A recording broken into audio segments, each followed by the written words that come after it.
Es un privilegio poder estar aquí en medio de ustedes y poder compartir la palabra del Señor. Me une un cariño, un amor con Ángel y con su esposa también. Le doy gracias al Señor por sus vidas y de la manera que Él le ha estado usando en medio de ustedes. Reciban el saludo de nuestros hermanos de la Iglesia Cristiana Oasis y del liderazgo allá, que pues le estiman y le llevamos en nuestras oraciones. Esta mañana quiero que me acompañe a la carta de Pablo a los Filipenses en el capítulo 2. Carta de Pablo a los Filipenses en el capítulo 2. Permíteme orar. Padre, gracias por esta mañana. Qué hermoso es, Señor, estar en medio de tu pueblo, adorándote, exaltándote, hablando de tus maravillas. Oh Señor, gracias porque somos uno en ti.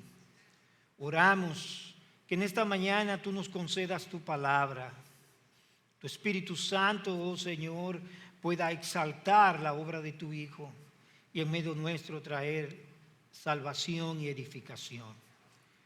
Oro para que me sea concedido el denuedo, la gracia, para poder hablar tu palabra como es digno de ti, como conviene, mientras tú la depositas, oh Señor, como solo tú lo sabes hacer en el corazón de tu pueblo. Padre, gracias, muchas gracias, en el nombre de Jesús. Amén y amén.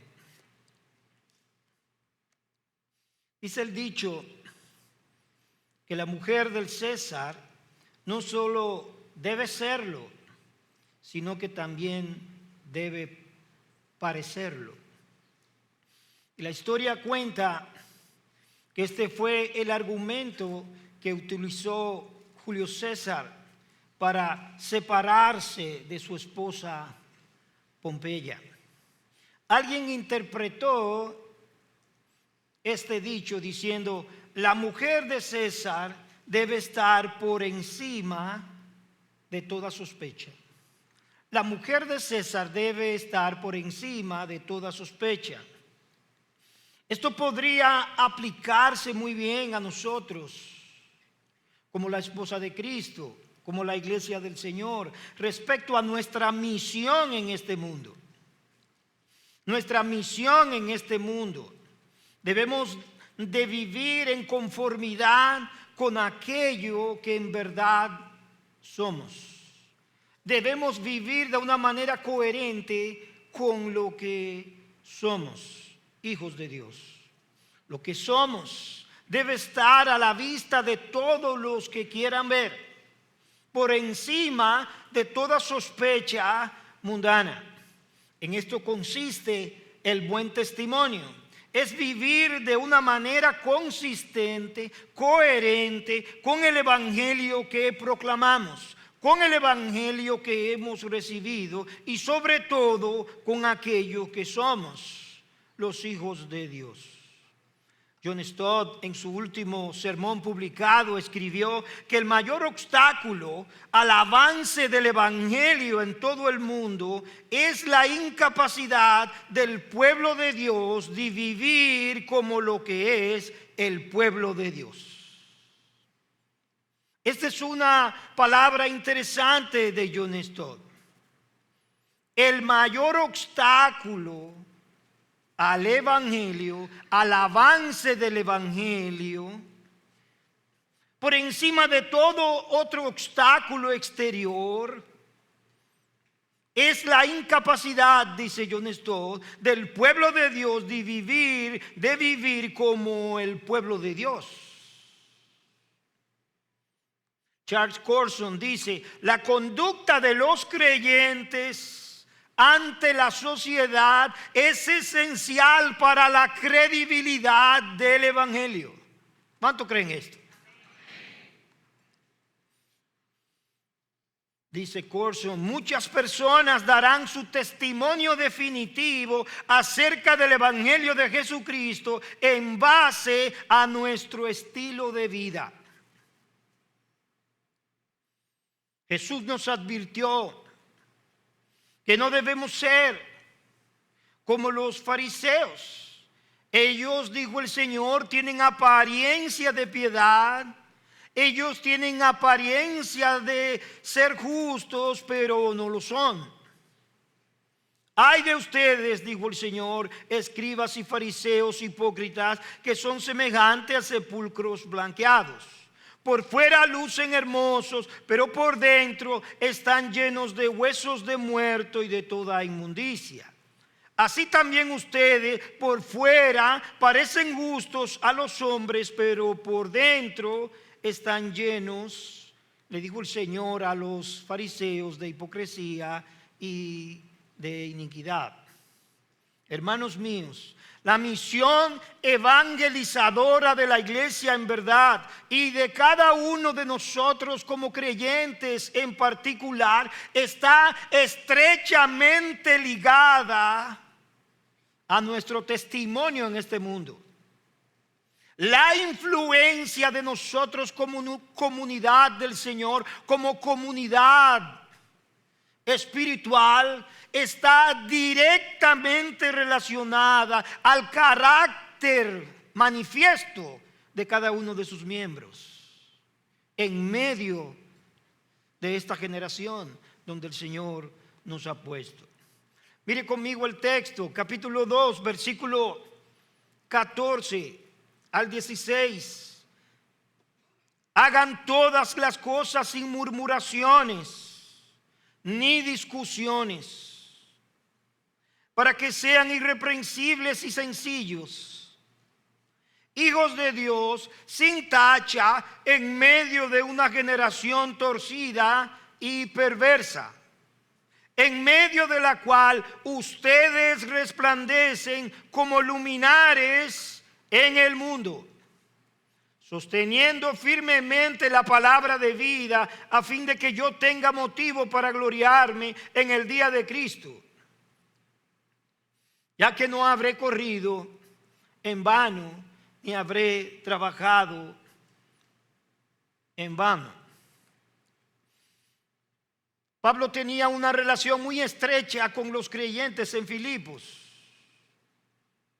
Él les ha manifestado un amor especial a ellos y ellos también a él. En el capítulo 1, versículo 7, Pablo dice que los lleva en su corazón. Y en el versículo 8, Pablo dice que Dios es testigo de cuánto los quiero a todos con el entrañable amor de Cristo Jesús. Recordemos que Filipos fue la primera iglesia en Macedonia y la primera iglesia en Europa por donde entra el evangelio. Fue la puerta al evangelio para toda Europa. Primera iglesia establecida por Pablo en su segundo viaje misionero. Quiero que puedas mirar conmigo, en primer lugar, cómo se les llama a ellos y se nos llama a nosotros, a ti y a mí, a vivir de una manera santa. Hagan todo, dice Pablo, sin murmuraciones ni discusiones. Recordemos que la idea de este capítulo 2 inicia en el capítulo 1, versículo 27, donde Pablo le dice a ellos: solamente compórtense de una manera digna del evangelio de Cristo, de modo que ya sea que vaya a verlos o que permanezcan ausentes, pueda oír que ustedes están firmes en un mismo espíritu, luchando unánimes por la fe del evangelio.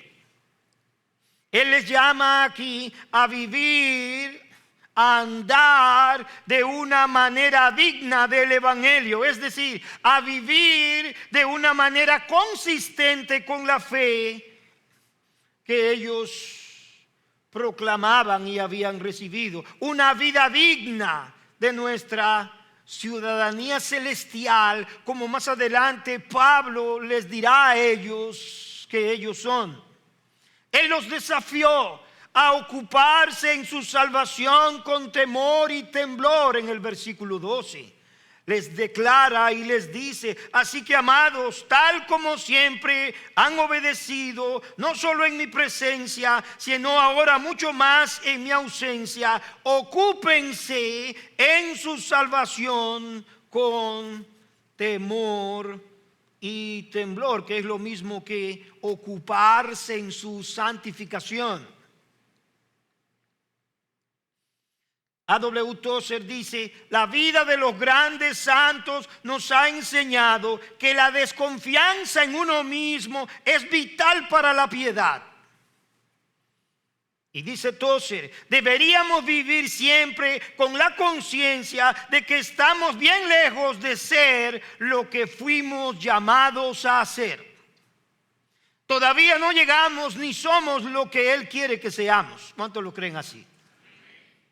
Él está obrando en nosotros, tallando la imagen de su Hijo, pero tal trabajo todavía no se termina. Vivir con esta conciencia, amados míos, nos empuja a una vida más dedicada, a una vida más consagrada y dependiente de Dios. Ocúpense de su salvación. Y ocuparse en su salvación es ocuparse en Dios mismo. ¿Por qué? Porque Dios mismo es la esencia de nuestra salvación. Esto es, buscar a Dios con toda nuestra alma, con toda nuestra mente y con todo nuestro corazón cada día que se nos concede vivir. Acercarnos a Dios. Esto debe ser la prioridad de nosotros de cada día. Notemos la oración de Pablo en el capítulo 1 por los filipenses. Él les dice en el versículo 9 a los filipenses, está orando por ellos.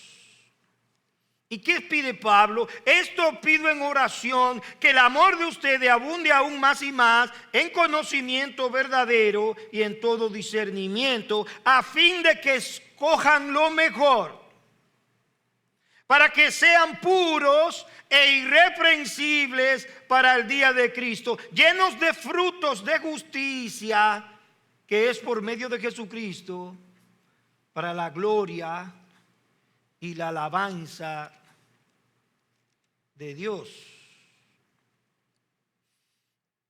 El texto que leímos inicia diciendo: abandonen las quejas y los argumentos. Versículo 14: hagan todas las cosas sin murmuraciones ni discusiones. Les llama abandonar todo argumento, toda queja contra Dios, porque toda queja y toda murmuración en primera instancia está dirigida a Dios mismo. Así sea contra nuestro prójimo o contra las circunstancias que estamos atravesando, al final, en verdad, es una queja que va dirigida contra la providencia de Dios.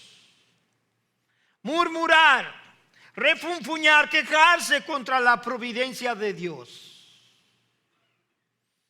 También se refiere a disputas y controversias.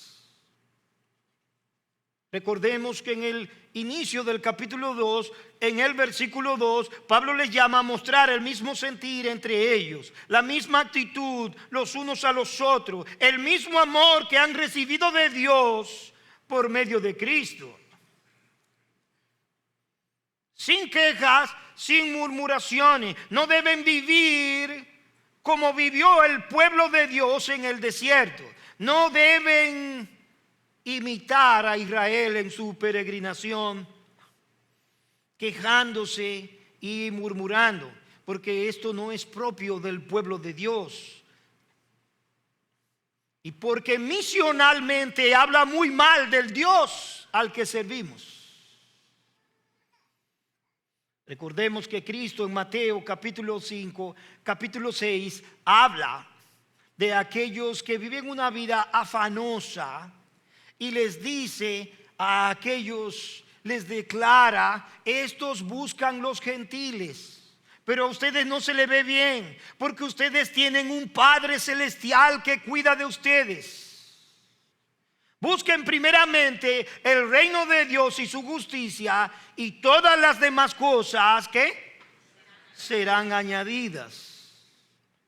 Así que si vivir en este mundo de una manera afanosa y ansiosa no muestra bien al Dios al que servimos, el Dios que nos cuida, que nos ama, que es fiel, vivir de una manera quejumbrosa tampoco le glorifica.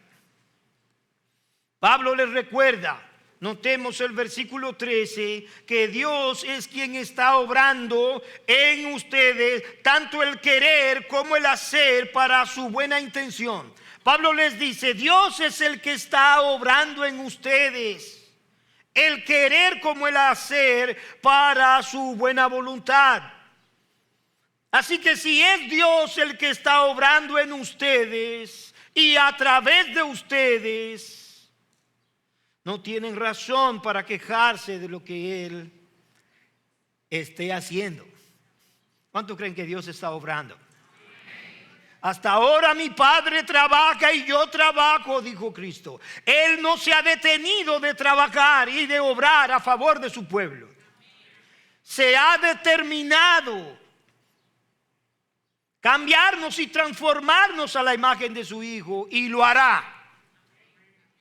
Y nosotros debemos decir: sí, Señor, no te detengas, continúa obrando. En su soberanía, en su bondad, Dios les guía, le dice, a través de circunstancias como Él considere apropiada por su buena voluntad. Murmurar, contender, está en desacuerdo con lo que Dios está haciendo. Ellos y nosotros somos llamados a honrar a Dios y sus buenos propósitos, voluntariamente aceptando lo que Dios traiga a nuestras vidas. No murmuren. Esta palabra Dios la usó para Israel.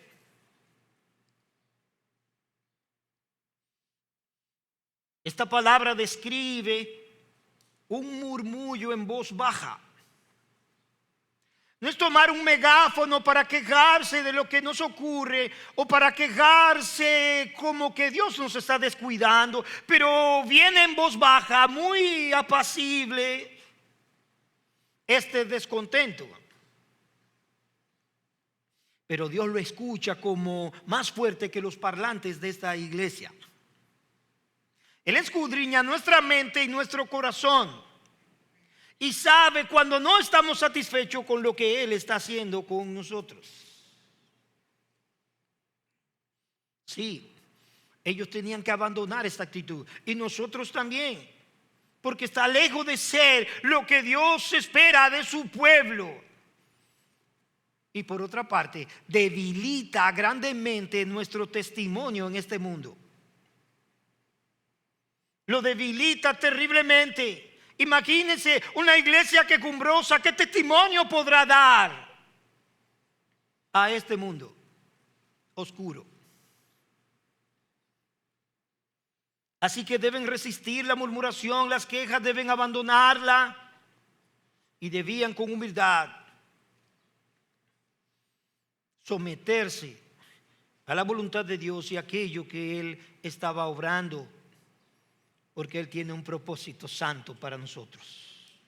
Sin importar lo que nos cueste, oh Señor, haz tu voluntad en nosotros. Pero en segundo lugar, hay un llamado para ellos y para ti y para mí a andar sin reproches en este mundo como hijos de Dios. Un llamado a andar sin reproches de este mundo como hijos de Dios. El énfasis principal es su papel en este mundo. Que sean, noten, irreprensibles.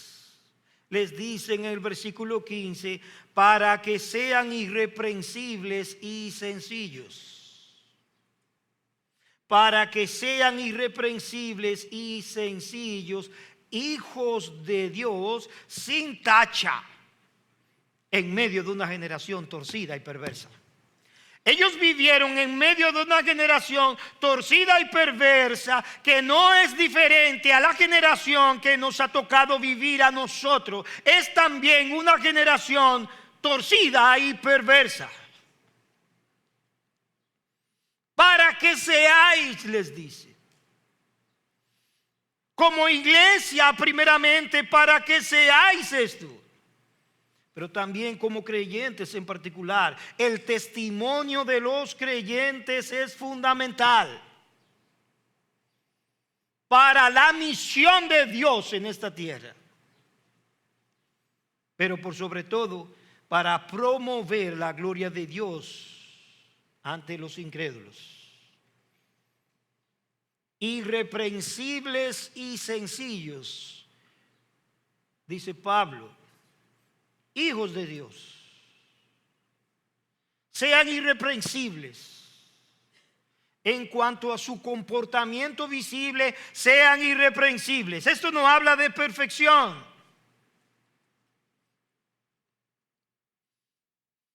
Pero esta irreprensibilidad habla de aquellas cosas que pueden ser un descrédito para el evangelio.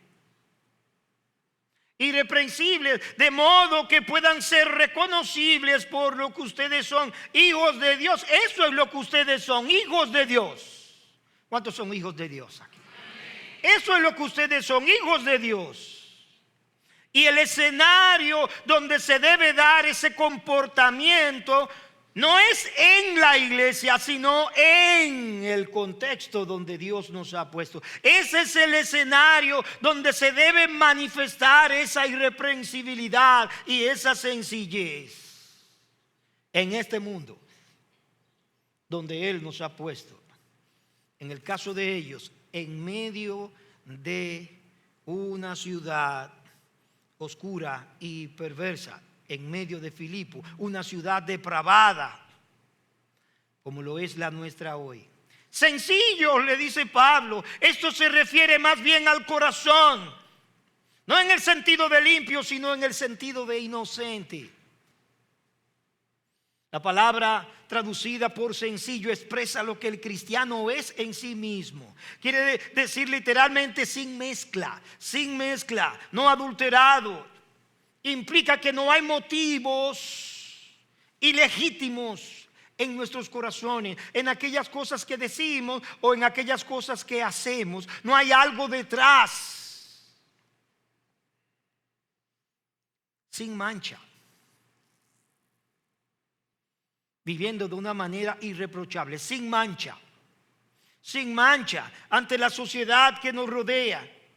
Sin mancha ante tus amigos universitarios, sin mancha ante tus vecinos, sin mancha en medio de tu familia, sin mancha en medio de la comunidad. Esta expresión sin mancha puede describir muy bien las dos primeras palabras, irreprensibles y sencillos. No somos como el mundo, una generación malvada y perversa, la cual nos persigue y se opone. Sí, describe a Filipos, pero es la palabra de Dios, es la misma palabra que Dios también usa para su pueblo en el desierto. Es la misma expresión que usó. Deuteronomio 32, versículo 5. En forma pervertida se han portado con él, dice Moisés. Escuchen con atención. En forma pervertida se han comportado con él. Deuteronomio 32, 5. No son sus hijos. En otras palabras, ustedes no están reflejando, ustedes no están transmitiendo que son hijos de Dios. Ustedes se están comportando como no hijos. No son sus hijos. Debido a los defectos de ellos, son una generación. ¿Una generación qué? Perversa y torcida. La misma expresión que usó de Filipo ahora la está usando, y creo que Pablo tiene esto en mente cuando le habla a la iglesia. son una generación perversa y torcida. Pero Pablo dice esto de Filipo: ustedes viven en medio de una generación perversa y torcida, pero ustedes no son eso, ustedes son hijos de Dios.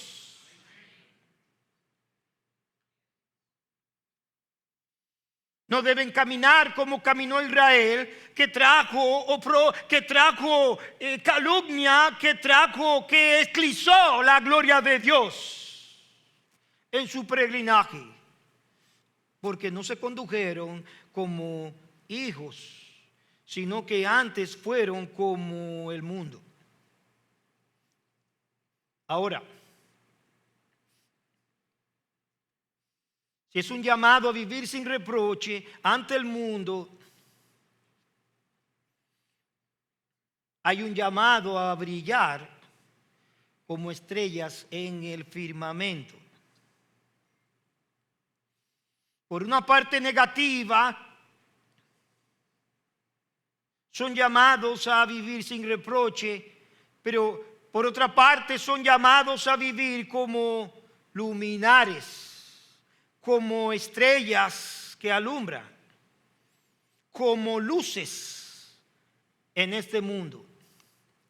Esta misma palabra, luces, es la misma que se usa en la historia de la creación, cuando Él creó el sol y la luna y los colocó allí en el firmamento de los cielos para que iluminara la tierra.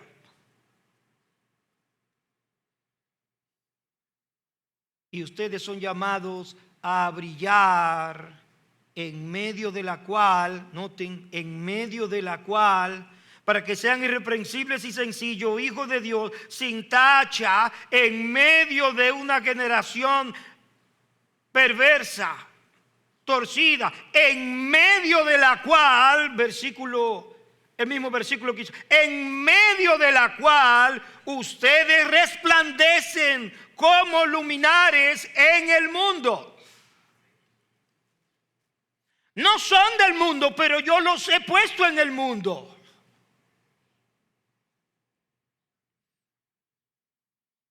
Para brillar.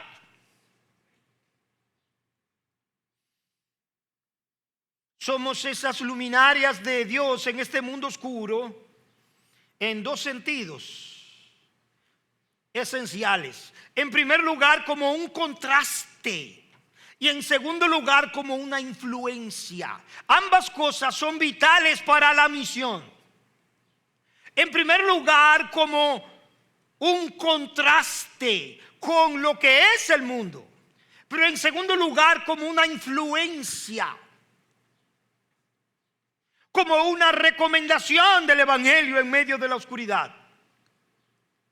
El pueblo de Dios debe brillar ahí en el mundo para diferenciarse o distanciarse de este mundo, para diferenciarse de la oscuridad, pero también para alumbrar en la oscuridad.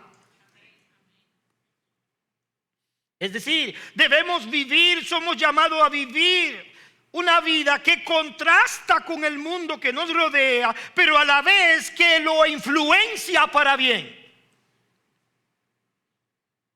Necesitamos gracia para poder vivir de tal manera. ¿Cuántos necesitan gracia para poder vivir así?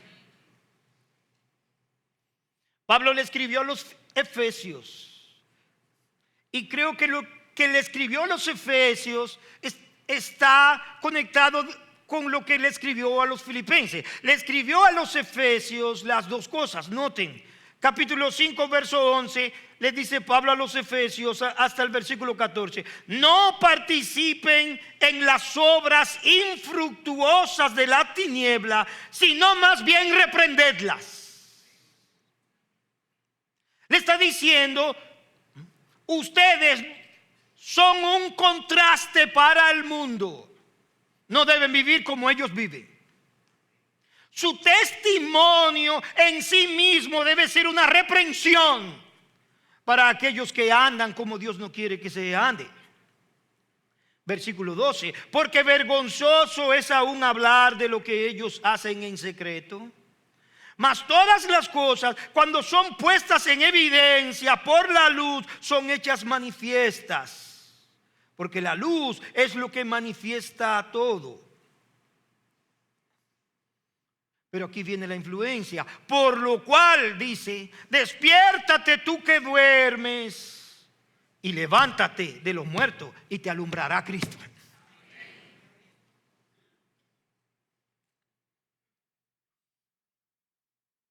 Como un contraste con aquellos que nos rodean, hay una diferencia fundamental y esencial entre los cristianos y los no cristianos, entre la iglesia y el mundo. Es una diferencia total. Aunque tenemos que reconocer que algunos llamados cristianos no parecen distinguirse de los no cristianos, y su comportamiento contradice su nombre de cristianos. A pesar de esas personas, la Biblia dice que nosotros somos luz y el mundo es tiniebla. El Señor claramente dijo que somos tan diferentes como la luz de la oscuridad. Por naturaleza somos diferentes. Antes éramos tiniebla, pero ahora somos luz. Notemos los versículos 8 y 9 del capítulo 5 de Efesios. Porque antes ustedes eran tinieblas, pero ahora son luz en el Señor. En consecuencia, anden como hijos de luz, es decir, anden como lo que son. Porque el fruto de la luz consiste en toda bondad, justicia y verdad. Ese es nuestro norte.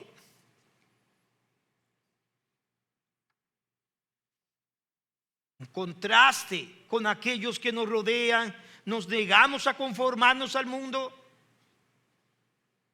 Nos negamos a vivir de la manera que ellos hacen las cosas. Nos negamos a pensar como ellos piensan. Nos negamos a razonar como ellos razonan. Porque somos distintos. Sus valores no concuerdan con los nuestros. Porque los nuestros son los valores de Dios, los valores del Evangelio, y los de ellos son los valores del mundo, conforme al príncipe de este mundo.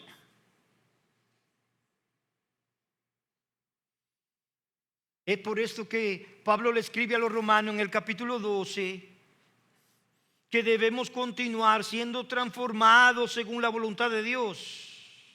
Porque Dios no tiene contentamiento cuando su pueblo, que Él separó del mundo, se parece al mundo.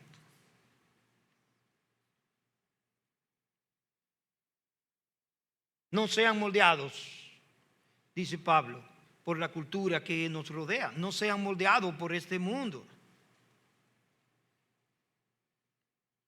Todos los principios mundanos en esencia difieren total y diametralmente con la voluntad de Dios. Y por eso están constantemente en conflicto. Y como dijo alguien, por eso la ética cristiana difiere radicalmente con la ética mundana. Pero no solamente difiere con la ética mundana, sino que está llamado a transformarla. Ahora, como influencia de bienestar, no solo como un contraste, pero como influencia de bienestar, somos luminares, somos luces. Esto también nos habla de la misión evangelística de los filipenses y la nuestra. Esto nos habla de nuestra misión en este mundo. Somos estandarte de qué? De luz. Somos estandarte de la luz del evangelio, de la verdad, de la santidad de nuestro Señor. Y debemos mostrarlo. Somos llamados a brillar como estrellas en el firmamento, aferrados, como dice Pablo en el verso 16, a la palabra de vida. Traigamos a memoria Isaías 49:6, porque allí Él les dice que tiene planes para ellos, más allá de ellos. Quiere que sean luz y que esa luz sea vista hasta lo postrero de la tierra, es decir, que alumbre a todos. Pero es interesante porque esta expresión, que fue una expresión mesiánica, te he puesto para que seas luz hasta lo último de la tierra. Pablo se la apropia en Hechos capítulo 13 y se la apropia a los creyentes y les dice en el versículo 47: así nos ha mandado el Señor. Te he puesto, dice Pablo, así nos ha mandado el Señor, y hace referencia al mismo texto. Así nos ha mandado el Señor. Te he puesto para que seas mi luz hasta lo postrero de la tierra. Eso va para ti y para mí también. Te he puesto.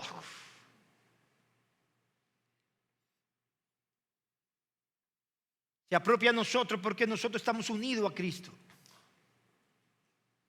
Y todos los creyentes somos llamados a mostrar la gloria de Jesús, la verdad de Jesús, las virtudes de Jesús, la hermosura de Jesús, no solo con nuestro vivir, sino también con nuestras palabras. No solo nos diferenciamos del mundo, pero le ofrecemos esperanza. ¿Qué tal Mateo capítulo 5, versículo 14 al 16? Un texto que usamos tanto. Vosotros sois la luz del mundo, le dijo el Señor. Ustedes han sido puestos asentados sobre un monte. Y allí, noten, es donde han sido puestos. 5:14 les dice así: ustedes son la luz del mundo. Una ciudad situada sobre un monte no se puede ocultar. ¿Dónde está situada esa ciudad sobre un monte? Ni se enciende una lámpara y se pone debajo de una vasija, sino sobre el candelero, y alumbra a todos los que están en la casa. Así brille la luz de ustedes delante de los hombres, para que vean sus buenas acciones y glorifiquen a su Padre que está en los cielos. Es interesante lo que el Señor nos está diciendo, porque los creyentes son ilustrados aquí como una ciudad asentada sobre un monte, que ha sido puesta allí para brillar y resplandecer. No se puede esconder, dijo el Señor. No hay forma de esconderse cuando el carácter de Cristo se refleja en un creyente. Nadie enciende una lámpara, dice el Señor, para ponerla debajo. Bueno, a veces hemos usado un foco para alumbrar debajo de la cama, pero ¿cuándo? Cuando se ha perdido algo, ¿verdad? Pensamos que está debajo. Eso momentáneamente, pero no hay lámpara debajo de nuestras camas o adentro de nuestros closets. No se enciende la luz para que se esconda, sino para que alumbre, para que brille. Es lo que dice el Señor. Lo que somos, lo que se nos ha dado, no es para nosotros solos. Debemos compartirlo, darlo a los demás, ser una influencia de bienestar para todo el que nos rodea. Una ciudad irradiando luz desde lo alto. Está ilustrada también en Isaías 60, versículo 1 al 3. Levántate, dice el Señor, resplandece, porque ha llegado tu luz y la gloria del Señor ha amanecido sobre ti. Porque tinieblas cubrirán la tierra y densa oscuridad los pueblos, pero sobre ti amanecerá el Señor y sobre ti aparecerá su gloria. Y acudirán las naciones a tu luz y los reyes al resplandor de tu amanecer. Decimos, eso es del Señor, sí, también de su pueblo.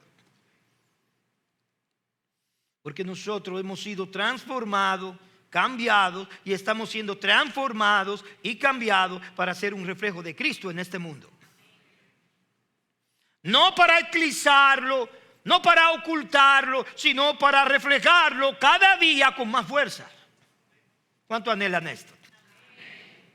Nuestro trabajo es brillar, reflejar su gloria. No solo con el mensaje que proclamamos, que es esencial porque el evangelio hay que predicarlo, sino también con el mensaje que vivimos y encarnamos. Él quiere que nuestras buenas obras sean vistas. Interesante. Él quiere que nuestras buenas obras sean vistas, no para gloria nuestra o gloria de la iglesia, pero para la gloria de Dios. Por eso Pedro le dice a la iglesia en su primera carta, capítulo 2, vosotros sois linaje escogido, real sacerdocio, nación santa, pueblo adquirido por Dios. Ustedes son todo eso, pero no para que proclamen las virtudes de ustedes, sino para que proclamen las virtudes de aquel que los llamó de las tinieblas a su luz admirable. Ustedes que antes no eran pueblo, pero que ahora son pueblo, que no habían alcanzado misericordia, pero que ahora han alcanzado misericordia.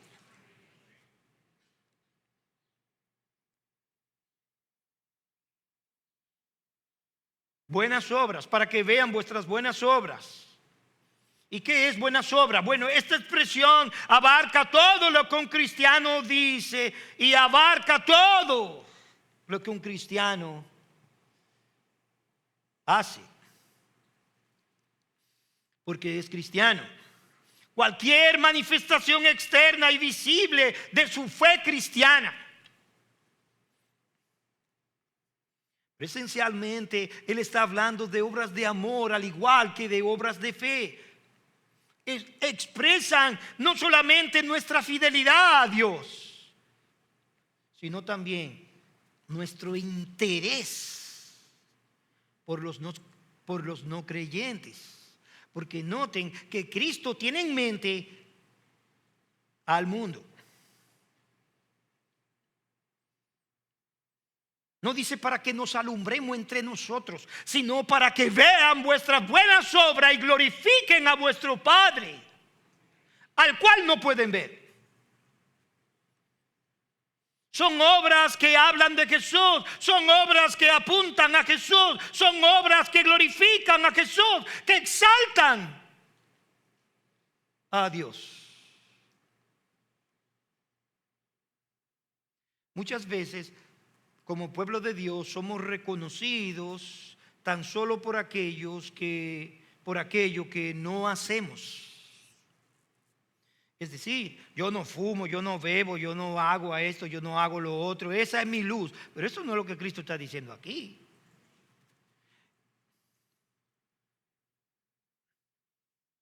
Bueno, tú no haces nada de eso, pues ¿qué es lo que haces?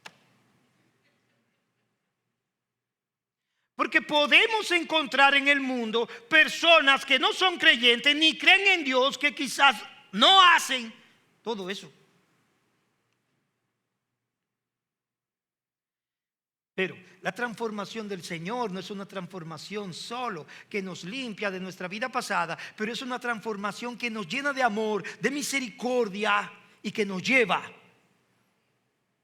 a hacer lo que antes no hacíamos. Todo esto lo he guardado desde niño, dijo el joven rico. Es decir, ¿qué es lo que ha hecho el joven rico desde niño? Hacer nada.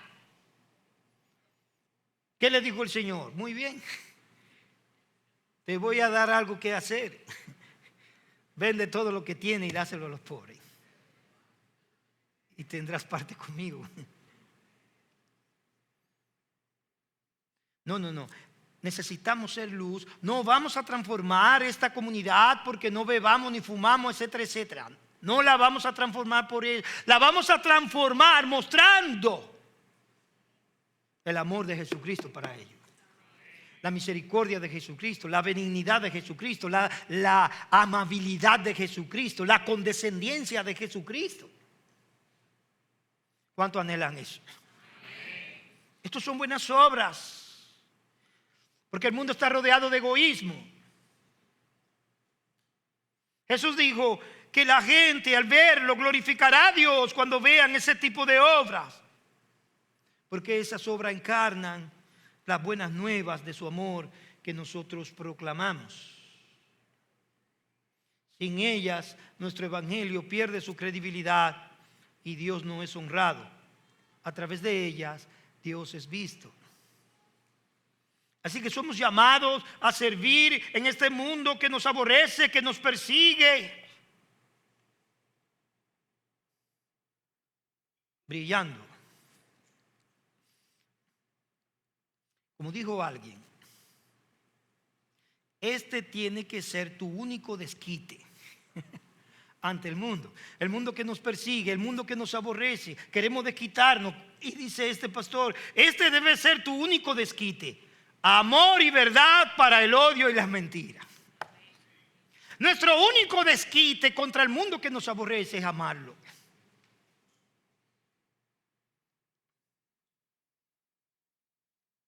Le mostramos a Cristo así. Este es el propósito de Dios para su pueblo, que Él sea un reflejo en este mundo y así pueda llevar gloria el Señor a través de nosotros. Así que estamos llamados como creyentes a vivir así, no por vanidad, sino para la alabanza al Padre. Testimonio hablado es parte esencial de las buenas obras. Porque la luz es un reflejo del evangelio, de la verdad. Y sin duda influye el testimonio hablado. Alumbramos, perseguimos, glorificamos. Esto es nuestra meta a nuestro Dios. Y dice Pablo en el verso 16, sosteniendo firmemente. Sosteniendo firmemente, ¿qué? La palabra de vida. Sosteniendo firmemente la palabra de vida. Esta es la palabra que enarbolamos. La sostenemos firmemente. No solo cuando la proclamamos, cuando la predicamos, cuando la declaramos, sino también que la levantamos firmemente cuando la vivimos. Porque sabemos que esta es la palabra que da vida, la palabra de vida a los que no creen. Ofrecemos esto a los que no creen. Ofrecemos esto a un mundo oscuro. Hermanos míos, el mejor plan misionero de una iglesia local es la vida transformada de sus miembros, viviéndola día a día. La proclamación del evangelio con palabras claras e inconfundibles, sí, pero el testimonio de una vida recta en un mundo retorcido, pervertido, el ofrecimiento de una luz que le declara a Él en un mundo tenebroso. Que el Señor nos ayude a vivir de esa manera. Nos conceda gracia para que esta sea una realidad en cada uno de nosotros. ¿Por qué no oramos y reflexionamos un poco en esto que acabamos de oír? Padre, gracias. Señor, nosotros sabemos que en nosotros mismos nada podemos hacer. Tú nos has dicho, yo soy la vid, vosotros los pámpanos. El que permanece en mí y yo en él, este lleva mucho fruto, porque separados de mí, nada podéis hacer. Ayúdanos, Señor. Ayúdanos a vivir de esta manera. Ayúdanos a vivir vidas santas, apegadas a ti cada día, porque tú eres la fuente. Cada día más cerca de ti. Ayúdanos, Señor, te necesitamos. Queremos ganar este mundo perdido. Traer a ti esas ovejas que tú has dicho, también tengo otras ovejas, las cuales es necesario que traiga. Nosotros queremos ser ese instrumento tuyo para que esas ovejas vengan al redil. Ayúdanos, oh Señor, queremos ser eso. Como Pedro escribió en su primera carta, ayúdanos a vivir desechando toda malicia, todo engaño, toda hipocresía, toda envidia, toda difamación, y a desear como niños recién nacidos la leche pura de la palabra, para que por ella crezcamos para salvación. Ayúdanos, oh Señor, a vivir cerca de Él, viniendo a Él como a una piedra viva, desechada por los hombres, pero escogida y preciosa delante de Dios. Esto es lo que queremos para nosotros, Señor. Hazlo conmigo y hazlo con cada uno de tus hijos, porque te lo pedimos en el nombre de Jesús, nuestro Salvador. Amén.